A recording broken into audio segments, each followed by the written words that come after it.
at the European parliamentary elections coming next year, and in particular with a focus on the younger generation. And then to comment, we'll have Amanda Coakley and Niccolo Milanese. So, Ivana, please. Yeah. Hello, everyone. Sorry, I almost fainted, but now we have air condition, which is good at 4 a.m. and in times of weather changes at climate crisis. So when I was invited as a Europe Futures Fellow, I proposed even two subjects. One was, I called it Russia's Voices, because we discussed a lot about Ukraine at that times, and I thought that it would be good to have some sort of a book with all the Russians scattered around the world who are not being given the voice as their opposition to what's happening. And the other one was about, let's say, youth of Europe today, because I read some reports and I have first-hand experience talking to a chief consultant to my project, which is my 16-year-old son, that there are some discrepancies in what we talk, let's say, boomers and Gen X, but I don't like to generalize because there are a lot of different groups within these groups. And I was following very detailed the Conference on the Future of Europe, which because of the pandemic stayed basically kind of in a shadow. So as I'm, first of all, TV journalist, I've decided to make TV series. And I called the whole project Voters 2024 because these are the first election in Europe that will happen after the pandemics and during or after or whoever. We don't still know what will be in Ukraine. I then partnered also with the European Parliament. I got their media grant.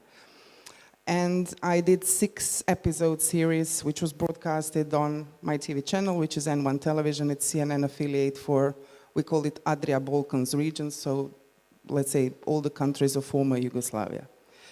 And this is why I chose youth. If you look at the composition of European Commission that had very troublesome days in forming itself, there were like a couple of new portfolios there that have a lot to do with our future. Europe is, I will be completely blunt, dying continent in comparison to others. We have a huge issue with democracy, which is now being challenged with, you know, an ultimate challenge to humanity itself, which is called war. Something which is called European values. So first two are portfolio of Vice President of Commission, Commissioner Šuica, the third one of Mr. Šinas. And I was thinking that in, let's say, old continent, we really should focus on 1/5 of our electorate, which of all the statistics that are out there are basically the ones who vote less, and there is a trend that they want to participate, they want to be active, but they don't understand our concept of electoral democracies or whatever. And of course, we have statistics that out of 705 members of European Parliament, only 6 of them are under 30, which in my opinion is saying a lot about political parties today, which you will see on Saturday in my experimental movie for Cres gathering, is basically political parties are one entity that they trust less of all the things, even more than media. So this is, I will just show you a visual of the series that was broadcasting in February and March. Oops, sorry.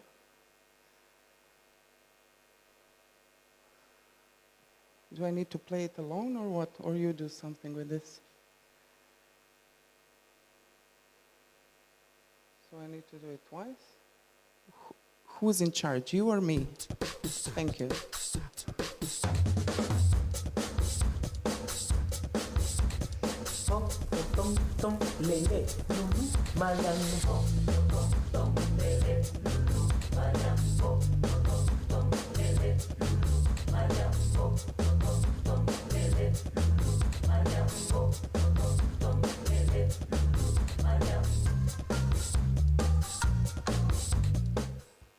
So, it consisted of 6 episodes, 50 minutes each, 30 plus interviews. So I had it on 6 platforms: TikTok, Instagram, YouTube for Voters 2024, and Twitter, Facebook, and television for their parents, for us, because they don't watch television, they don't read newspapers. So, and for me it was fascinating that, for example, a lot of my friends who are in so-called creative business, because we are dictated by marketing, we see end wars and everyday life is dictated by that. They were saying to me, this is too serious for kids. And the response I got from, 17, 18 years old, which was measured by our statistic in social media, their direct responses, emails, was fascinating. They said, finally, someone is taking us seriously in terms of, asking us for opinion, which in my sense, especially for the Balkans, is very symptomatic as a trend. I don't know, I didn't make any kind of, let's say, investigation in other European countries, but you will see on Saturday in this movie, there are a lot of inequality still in Europe as such, and especially towards voters 2024. So basically, these are these 3 factors that will determine probably their, let's say, participation or not, as well as, okay, this is statistic on the last election. There were a little bit larger turnout than in previous years, but I think I will come back to this. Sorry. Yeah, and I think this is important thing, because we have, after Austria, that was the first country in European Union 15 years ago that lowered the voting age at 16. Belgium did it a couple of days ago. We have Greece at 17. I can't remember now which other country. And these were the recommendations of the Conference on the Future of Europe, like the main ones who are dealing with youth. So, in a way to increase the participation of youth, it's a very interesting concept. We need to engage them more. What does that mean? I still don't know, because in our part of the world, schools are very old-fashioned. Education system cannot adapt at the acceleration of things with technology. So I think the gap will be bigger and bigger between our reality, as we are still the ones who have the final say in decision-making process, and the generation that is coming after us. So this is Edelman's Trust Barometer, which I showed in Rome in December. And this generation cares a lot about safety and security, but not as we talk about, but it's very intimate, it's very individual. So they basically prioritize security. So it has an effect in every part of their lives, including very intimate, very private one, as sexual relations, which are coming more and more late. So this is also who do they trust, and the trend is the same in all European countries. Family first, political parties last. So when you do some policy making, as you are the ones who do that, I don't, you take care of this trend, because peer-to-peer, family, less journalists, less influencers, less, let's say,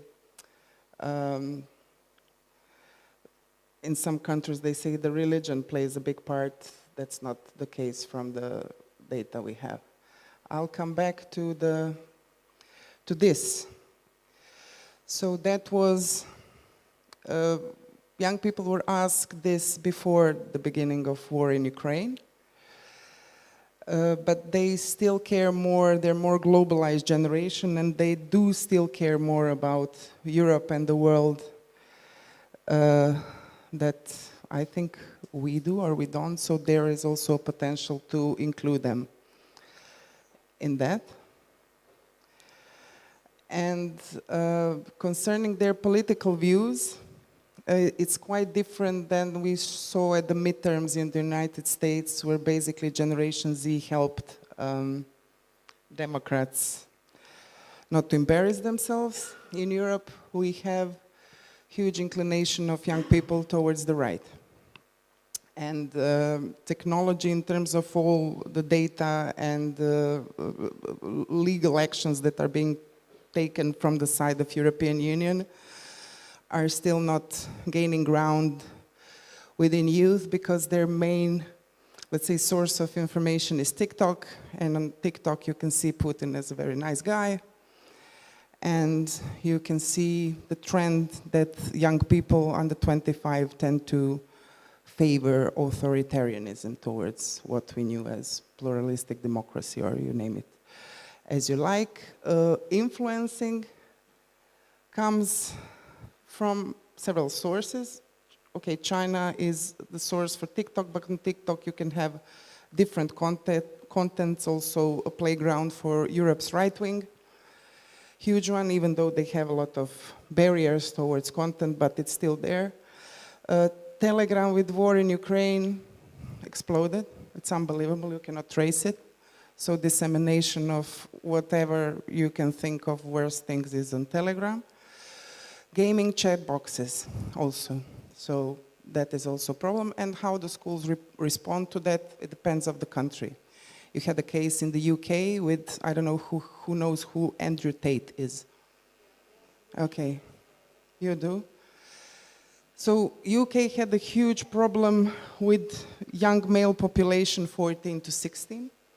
Change of behavior in schools, and they had to bring like SWAT divisions inside of schools to help the teachers, because they didn't know what to do. Boys became, becoming very rude, rough to girls, and who doesn't know who Andrew Tate is, you should find out, because it's very interesting, how to say,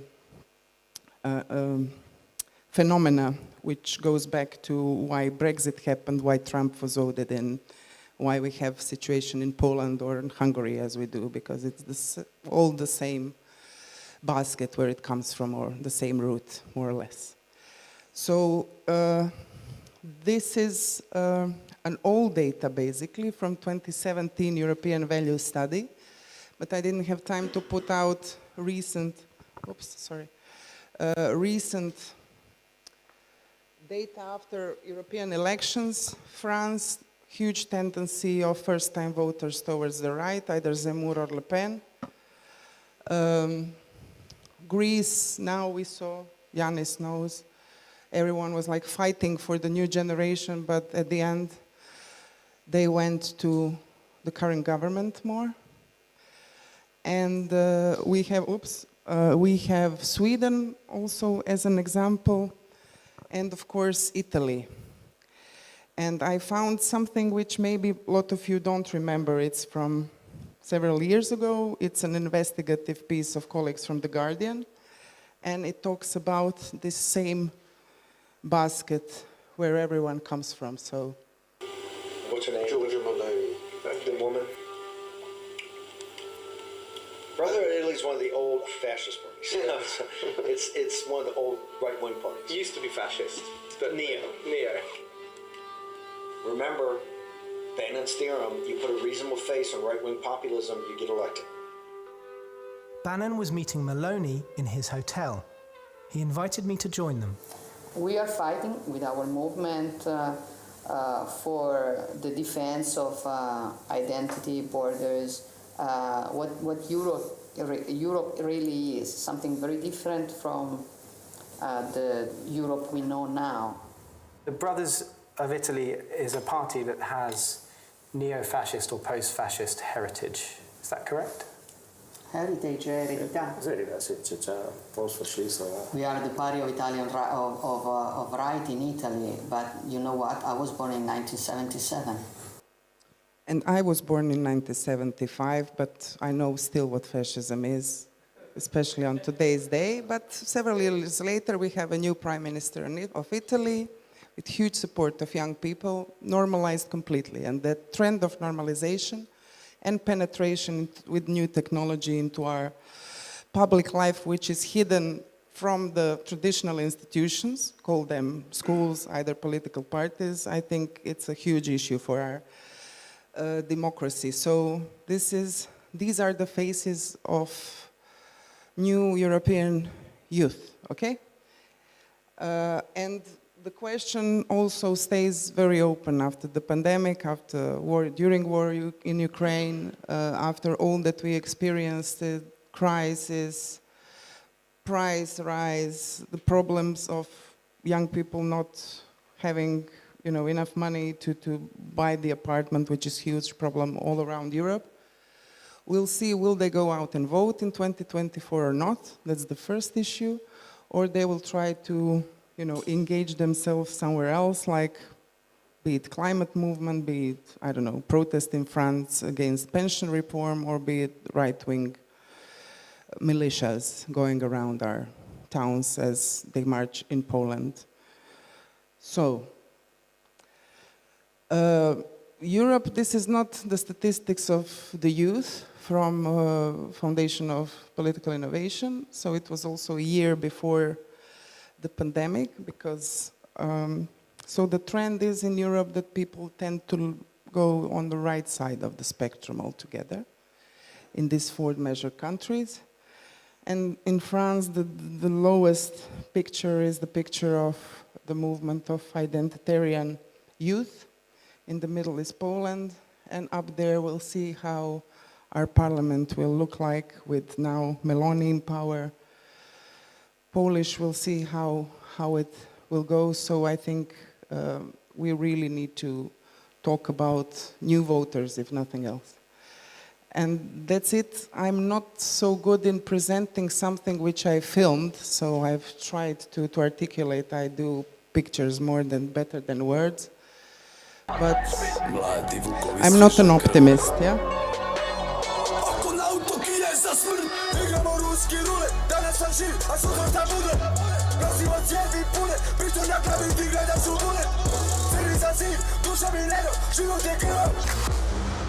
Thank you. And 2 other things. I loved, because I know Amanda, I just met Niccolo, but I know of his work, and I really appreciated that you're sitting here on the last panel with me, because I would like to hear from you some other things, or you can comment on this, but some other things, especially from Niccolo, this phrase that we're hearing all the time about, new models for democracy innovation, civic education, media literacy, which in my opinion, I know we're live stream, but I'm very open. It's kind of still a little bit bullshitty, because who will teach these kids media literacy where you have like the medium hacker in Europe aged 16 to 17? They broke in all the systems. Same question for Amanda from my side, and especially importance of also something which is very hype, storytelling, creating narratives. If you have Vladimir Putin, who attacks in the hearts with, anti-LGBT values, colonialism, all these things that resonate within different groups of youth also in Europe. So you do your comments, but I would really like to hear from you answers on those questions. So, Niccolo.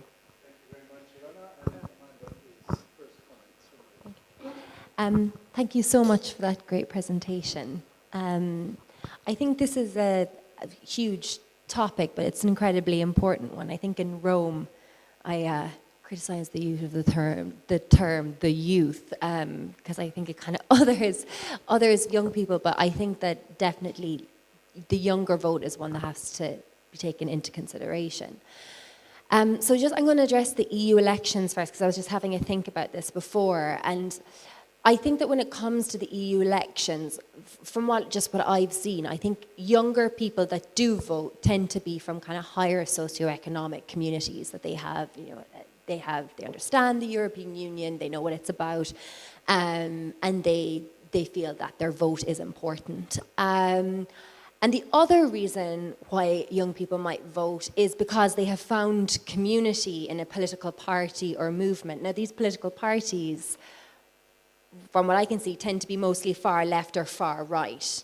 I was just speaking to Peter earlier about Confederacja in Poland, and I think that this is a very good example. Confederacja could be kingmaker later this year following the Polish parliamentary elections.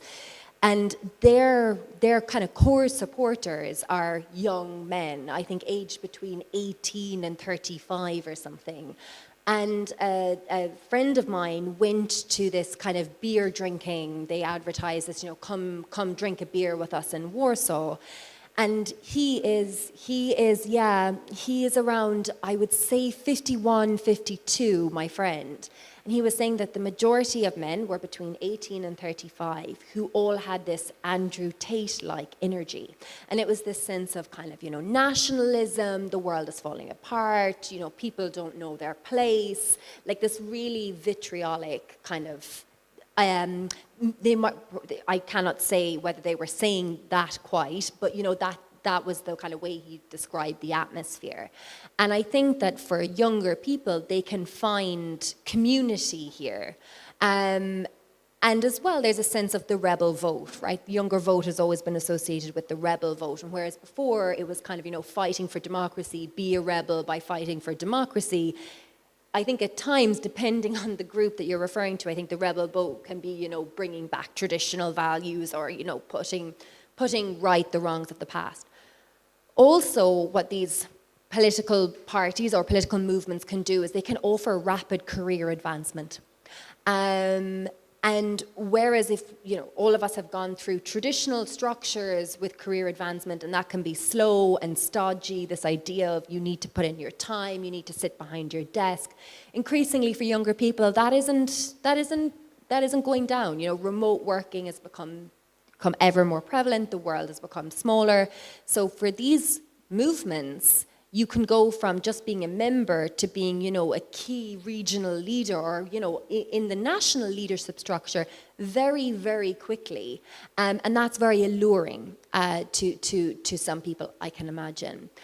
And I think as well when it comes to the EU elections, the focus domestically is on the youth vote in national elections rather than EU elections. So I think that it's like, let's get them out to vote. That's self-explanatory. When it comes to the EU itself, kind of, yes, it has like lots of youth programs and all of this, and let's kind of introduce the EU to younger people. But I still think to the majority of younger people, the EU is an institution that's very far away. It's very kind of opaque. They know it's there, but really the EU is kind of, easy travel around the European Union. If you go to university, Erasmus programs and things like that, they're not really thinking about sanctions on Russia following the war. And also, I think what the pandemic showed when it came to the EU is that civil action at home was faster and more reliable than waiting for kind of the EU to act. So the war in Ukraine, what do I mean by that? I mean, younger people gathered together, got in a van and went to the Hungarian border with Ukraine and handed out food. They saw that tangible difference rather than sanctions packages, which we all know were very fast and very much kind of, an example of everyone coming together and doing something quite quickly. But for younger people, it was this trend that started at the pandemic of we need to take things into our own hands. But then just widening out to the wider points, I think it's important to remember that for younger people, what do I mean? Let's just say like Gen Z, I'm a millennial, so let's say millennial Gen Z. These are generations that have always lived through crisis. And there has never been, now, okay, how do we define crisis? And then you can go through like every decade and say, well, there was numerous crises within this. But I think the idea is that very much kind of 2008, the pandemic, cost of living crisis, housing crisis, gig economy is a massive one. There's a significant element of fatigue, and there's a sense that the world isn't working for us. I did a story on academia in Poland, on law, and basically is Poland's rule of law crisis affecting the study of law in Poland. And one student for that story said to me, and this isn't a direct quote, but it's more or less on track, we're tired and we're less engaged. Our parents are angry, but we're switching off. And he spoke to me about that, we are brought up with this, We know we can't buy a house.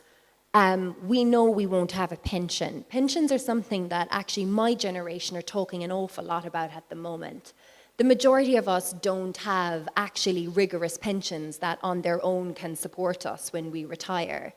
And it's an interesting kind of introduction of something. So yes, everyone talks about housing, but then it's kind of, these kind of random pensions that we have from all the random tiny contract jobs we had. And then kind of people worrying about how do we group these all together? What should we do? More and more friends of mine are beginning to invest in the stock market themselves and go down that, trying to buy property rather than relying on pensions. And what does that mean for kind of national economies down the line? I think that's something that we need to look out for. Then as well with younger people, I always feel that the inequality gap is greater among the youth today. So in terms of, we like to think that, yes, we're becoming more and more inclusive. I don't know if that's necessarily the case. So it's things like, again, younger people that can easily buy a house tend to come from a family that can either help with the deposit or they get some sort of inheritance. I think that when it comes to scholarships for, top universities, those aren't always in line with inflation. And then, many universities don't allow you to have a job on the side. And then I think that wealth inequality is also driven by a generational desire for status. And this is something that I feel among Gen Z who are entrenched in Instagram and TikTok and the influencer way, although they mightn't necessarily listen to influencers to get their news, or depending on the person they might. I think that there's this sense of being known in this generation, that you can become a well-known figure. I think that there's a desire for status among younger people that is greater than even my generation, or this sense of, if you say kind of things that can go viral, you can very quickly open up a whole array of opportunities that weren't there before. So I think I have said, so then I've mentioned that former security structures are eroding, pensions are falling off a cliff, the gig economy and protection of workers isn't there. And I think that actually many companies today are capitalizing on this idea of underpaying younger workers so that they can work for a moral cause. So it's kind of, you join our think tank, we're defending democracy in Europe, we're giving you a great start. Oh, by the way, your salary is €1,000 a month. And I think that has always been there in some way, shape or form, but it's certainly, cost of living was a lot lower previously than it is today. So again, it means it's kind of, in some respects, I'm kind of throwing out the question, do you have to be, if you don't come from a certain kind of family or from a certain kind of financial background, it must mean that kind of, wanting to do these moral jobs or whatnot are definitely knocked off. Similar argument is being used for junior doctors in the UK. One junior doctor in the UK posted his paycheck, which was, I think, £1,500 for just under 100 hours work a week. And he was saying, I'm being told that I'm saving lives and changing the world, but I can't keep going on this kind of small salary. So it's not just kind of that.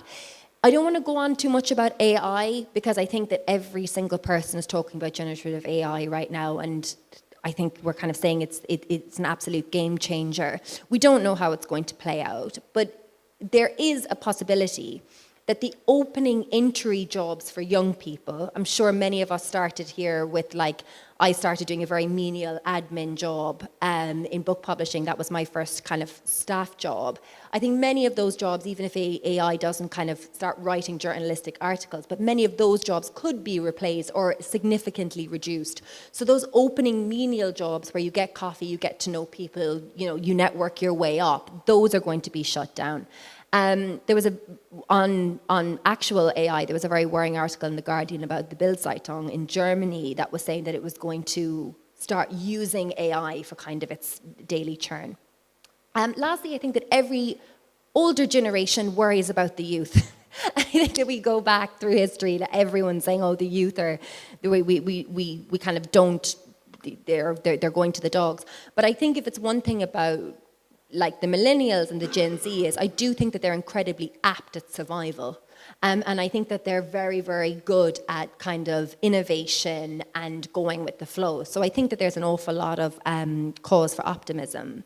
On storytelling, I actually do think that Gen Z and millennials, I think they are more storytellers. I think that they're a lot more fearless than before. I think sometimes right now is that they, like every kind of youth, it's kind of messy at the beginning. I would love to hear Olivia's thoughts on Fridays for Future. So I think there's a sense that I get for Fridays for Future was that there was this massive, climate change, storytelling, saving the future. It seems to have dropped off a little bit, the enthusiasm for it. But I'd love to know where that is, and then the impact of, say, throwing a can of paint on a Picasso, or what was it, a Monet, I'm not sure, Van Gogh. That doesn't help the overall kind of mission so much, is one line of argument.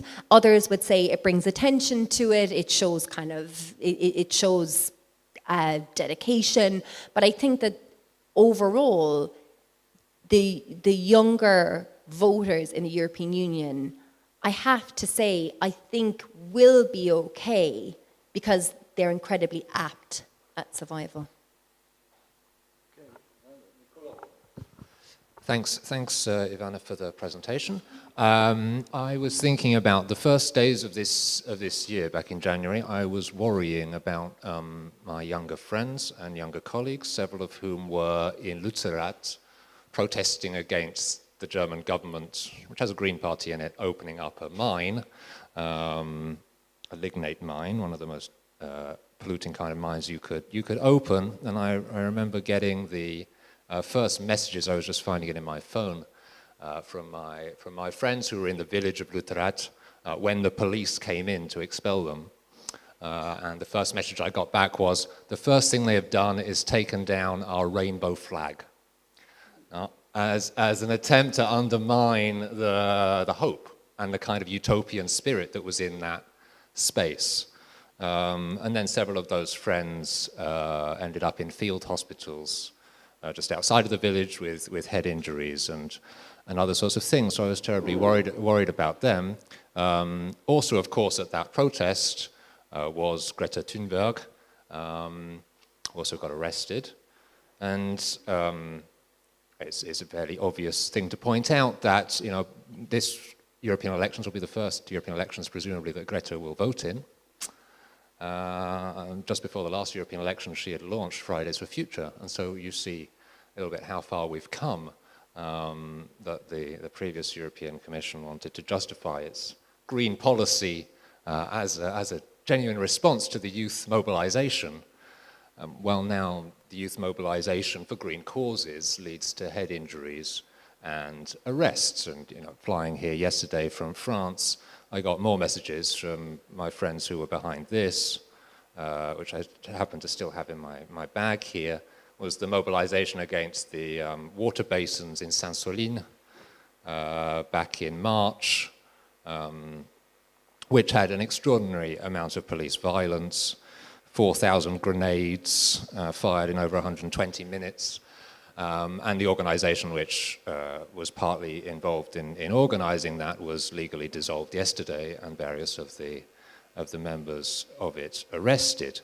And so you ask about civic education, Ivana. I mean, the question, one question is who delivers it. Another question is, can we keep a straight face when we tell to these young people that they ought to go and engage politically and vote? And these are some of the things that happen. Of course, they don't happen to all of the youth. I'm well aware that it's a minority of youth that are involved in such actions, but the general climate of violence is visible to all youth. Not only violence coming from the police, but a sort of level of violence, which of course is not comparable to people who are living through war, but nonetheless melds into it in the sort of psychosocial representation of the young people, a generalized culture of violence. Just to take one example, the LGBT organization ILGA releases a kind of annual report on aggression against the LGBTQI community, and this year reported that it was the most violent year in the past 20 years that they have been reporting in Europe when it comes to harassment and violence targeted to the LGBTQI community. You know, anybody who's living in Milanese's Italy who was thinking about adopting a child, a homosexual couple thinking about adopting a child through surrogate mothers will be feeling the force of that violence these days. Not in this particular circle, but sometimes in circles of people who are involved in policy in Brussels. I get slightly sickened by the attitude that, you know, Milanese's government is not so bad after all. You know, they're doing the right thing on Ukraine and they're respecting the European budget and so on. Sure, but you go and speak with racialized people or the queer minority in Italy, they'd tell you a totally different story, as would part of the youth, because one of the first things that Milanese government did was to crack down on raves.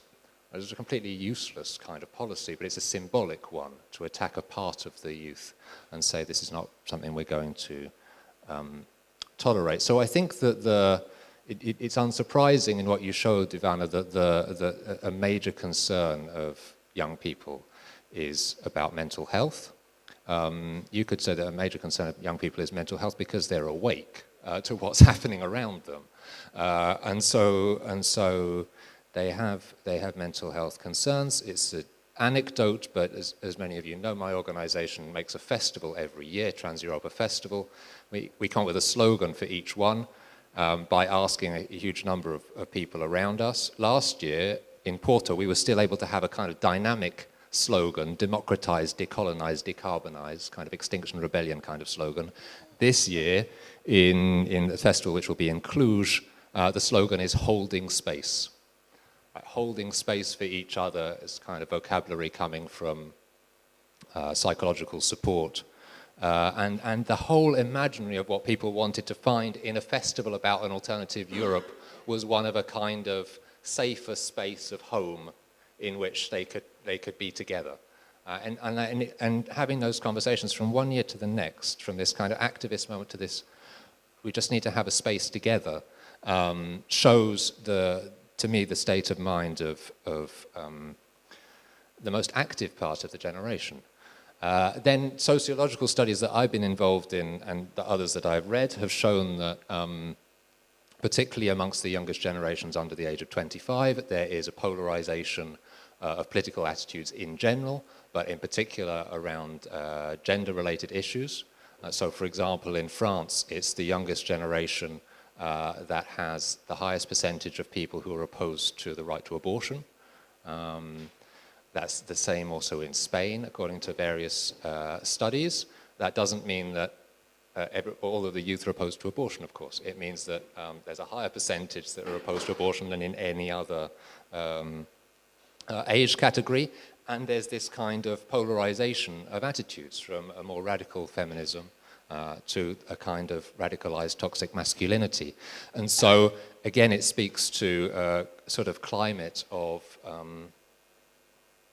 agonism at best, aggressive confrontation at worst. And I think that we have to think very hard about this psychological climate of violence which surrounds young people. To answer your direct question to me, Ivana, about civic education and who's going to provide digital literacy and so on,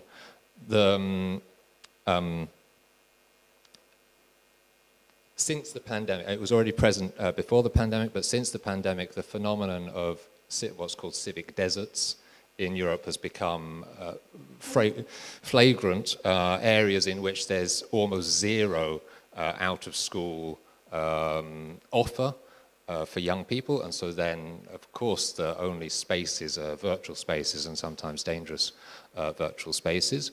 The other thing that's become increasingly apparent for those of us who try to organize things with young people, for example, in schools, is how closed schools have become to any kind of external participation.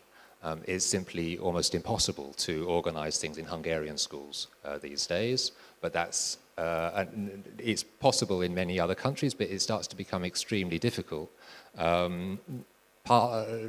partly because of deliberate government pressure in some scenarios, but also because of great nervousness amongst the head teachers and the teachers about exactly how to deal with a whole series of civic and political issues that they feel totally out of their depth around. And so, of course, they should want to reach out to external support for that, but they feel so disoriented that they don't really know how to go about it. And so one of the strongest recommendations that I and others have been making to the European authorities around civic education is the essential need for training of teachers across disciplines in dealing with civic and political issues, because it's young people and not just bringing up political issues in their civics classes, if they're lucky enough to have civics classes. These issues are coming up in every single domain of their studies, and for good reason, because climate obviously has geographical and historical dimensions as well as scientific ones. Race has every kind of teacher in school needs to have a capacity to know how to deal with these kind of topics, and obviously, but most essentially, to be able to create democratic dispositions amongst young people in how they talk about these issues together, because if it's not created at the beginning in schools, it's extremely difficult to create afterwards. Terrific. Thank you very much, both Amanda and Niccolo. Open the floor for questions. Srđan first, Nicole. Okay, let's take all the questions and then back to Ivana for comments. Thank you, Ivan. Very short clarificatory question. So when you said, Ivana, that young voters tend to be more right-wing, are we talking about those, what does the poll or polls actually say? Those that have already made up their minds and that are politically engaged, or that's like overall population? Because I don't know at the European level, but in Serbia, for example, this is definitely true for those who have made up their mind, those politically active, not for the overall youth population. I wouldn't say so. The problem is that they're passive, what you're saying. So, yeah, that's my question. Okay, Nicole. Yeah, thank you very much for your great presentations. I have two questions. And the first one is about representation. Ivana, you said one of the problems was in the European Parliament, youth is completely underrepresented. So last year I had the pleasure to be part of a jury of an essay competition of young students on the future of the EU, and actually the prize winners proposed a youth quota in the European Parliament. And so I'd be interested how all of you actually assess such proposals, legally, politically, because you could also argue, what about other underrepresented groups?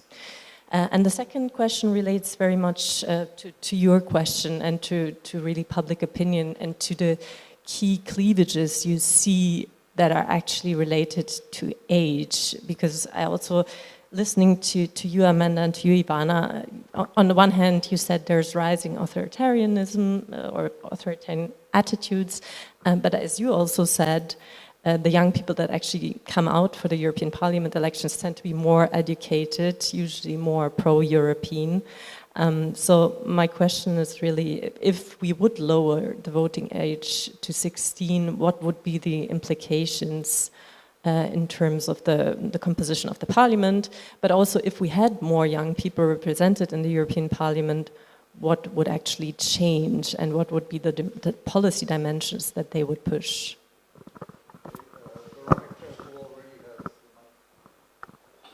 Thank you so much. I don't think we can overstate how important this conversation is. So I'm really grateful that you brought it to our attention. I was thinking, though, from what you were saying, I'm wondering whether the youth isn't moving in the same direction that the whole society is moving in. because that the whole society as a whole in Europe is moving in. Because we see trends that show polarization, the radicalization in these, on these scales, also in other cohorts, age cohorts. And this also connects to what you were saying, Ivana, that that young people trust mostly their families and friends, emphasis on the family from what you said. And we also know that the first socialization, so the building of primal attitudes and beliefs happens before people reach young adult age, so before you're 13. So that happens at home, within the family, and with the immediate close friends that usually parents can more or less police, if I can say that. So if we put all of this together, just maybe being a bit of a devil's advocate here, aren't they actually very representative of the direction of the whole society? So what would be so different in the end if they were to have a role, more active role in voting and so on? Ioannis, Felix. Yeah. Thank you. I have so many things. It's all very blurred in my mind. But I'm trying to think now why. I mean, if the youth is, and I'm not convinced it's happening everywhere, but if the youth is turning to the right, but at the same time, as we have seen in the polls, they need security of all sorts, including job security. And it was mentioned, thank you very much, Amanda, that you mentioned, the precarious state of the job market for young people, how difficult it is to enter the market, how many years as a young person you spent doing shitty jobs, really, and some people spend their entire lives doing shitty jobs, really. So, but also we had a decade, especially in the South, but not only in the South, of economic crisis during which the youth mobilized a lot against austerity, against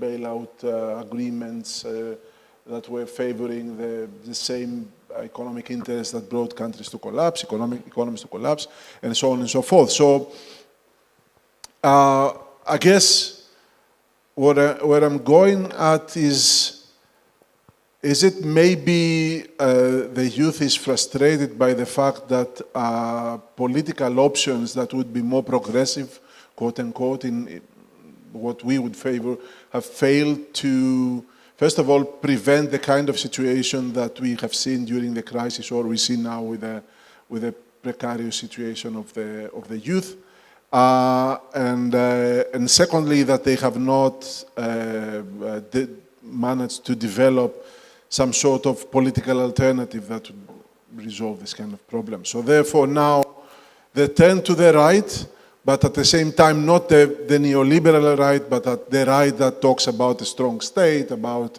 not allowing markets to dominate and things like that. So this is in a sense a way of them trying to find a solution, a political economy solution through that. And also, of course, the right that talks about identity, culture, belonging, which we know is very important for young people. So, so this is kind of, isn't it maybe natural that they're turning to the right wing when the left or center left or more progressive forces have failed repeatedly in previous years? So, kind of question or semi-comment.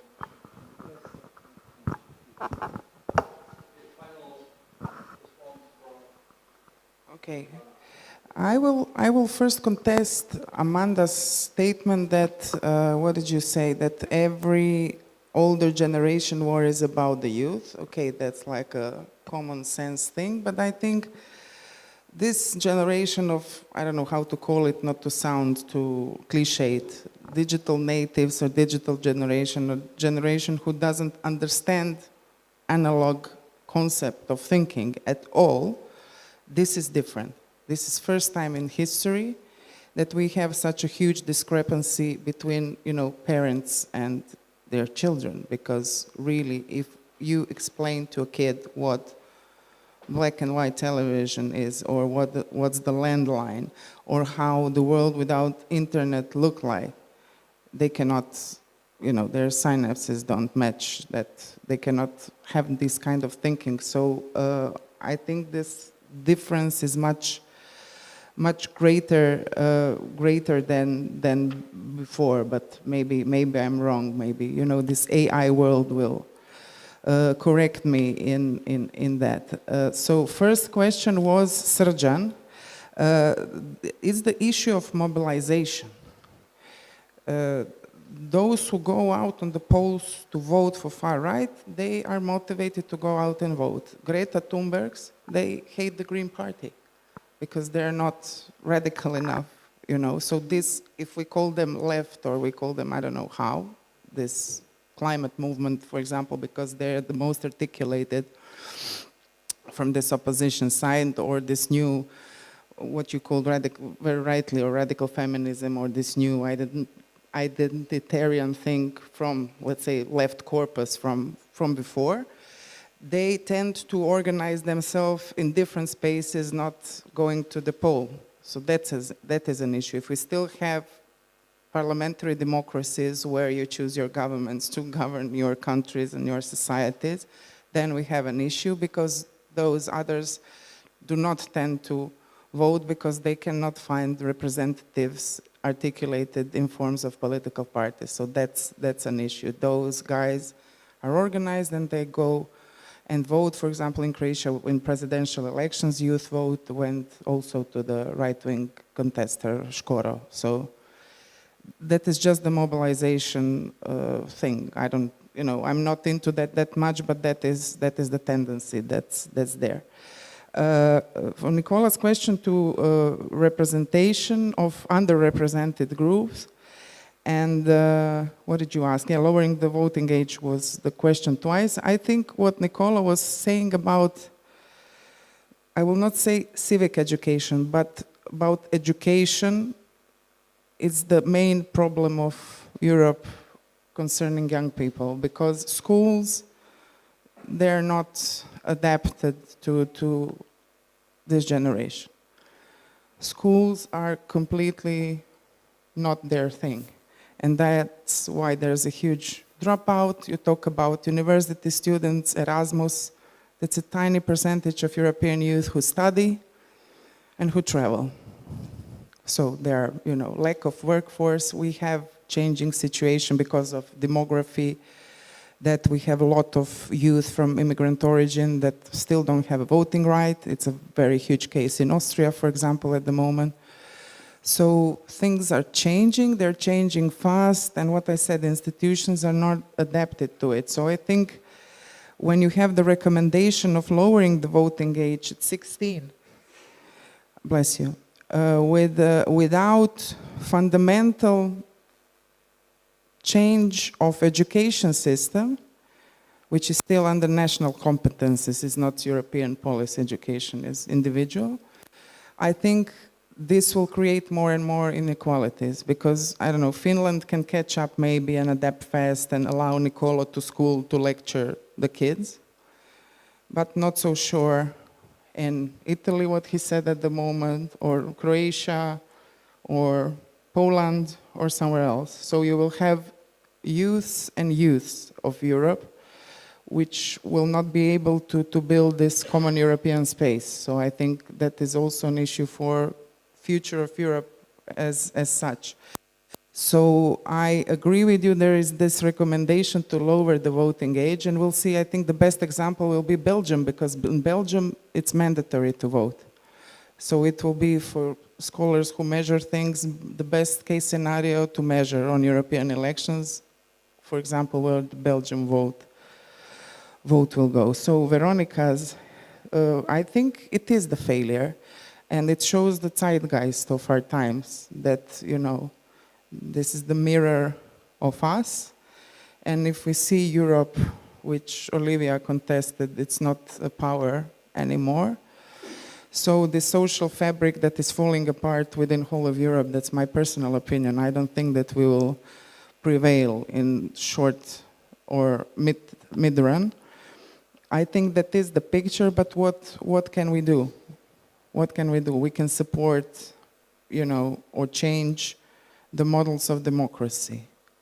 It sounds so stupid and vague and nothing when you have, armies marching from Russia, from China, through, surveillance economy, through social media.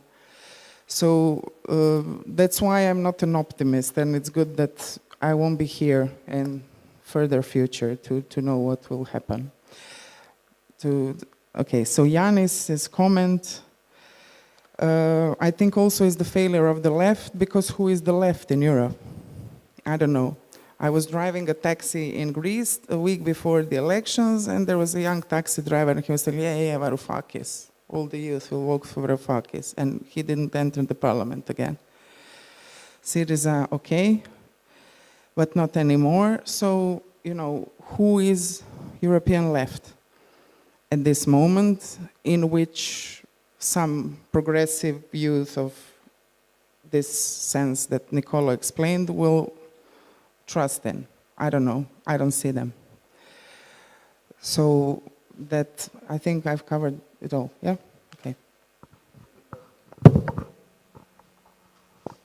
Before we say thank you to Ivana, I just, again, most of you know which generation I come from, and I remember in 1968 when the Paris and the whole world student movement arose, some, good old historian dug up from ancient Rome the complaints of the older generation from the Rome of before the birth of Christ, complaining about the youth not really being amenable to maturity, and asking questions, how will they lead Rome when the older generation disappears? So this, I don't want to obviously relativize or be sarcastic about this, but the fact is that there will be a change of generation. This is, Ivana rightly points out, a big difference between us analogs and the digital generation. And, to say something which is totally cliched, they will find a way. But we, since today is Anti-Fascist Resistance Day, to put it simply, we need to be vigilant about, and thank you for showing that video of Bannon, Meloni, and the Guardian correspondent, because we see what's there. But obviously the mainstreaming of the right is something that we need to be vigilant about. And yes, you were right to point out that everybody says, well, Meloni won't be terrible, she's pro-Ukraine and the rest, but not many people outside of Italy are paying attention to these other things that you're saying. So, it is a battle between those who are, again, put all too simply, progressives and conservatives who are trying to roll back. And it is about capturing the hearts and minds of that generation about these issues. And, they are trying to find a way in a world which is in constant crisis. And we will be continuing these discussions. So we will have dinner again tonight at 8:30 in one of the local restaurants. And announcing tomorrow night, we have a novelty in the Cres Symposium. We're going out of town for dinner. We're going to go up on a hill to a restaurant called Bucaletta, which is famous for its Cres lamb. Paidakia in Greek. Which doesn't mean that those of you who do not eat meat or lamb will not have other choices. But basically, since we're on a hill, do not expect fish. There will be all sorts of other things, but just to sort of prepare you mentally for what, it's about a 15 to 20 minute drive, nothing dramatic, but it's nice to go up on a hill. There's a beautiful view on both sides. And before we go off for a 2-hour break, please let us thank Ivana, Niccolo, and Amanda.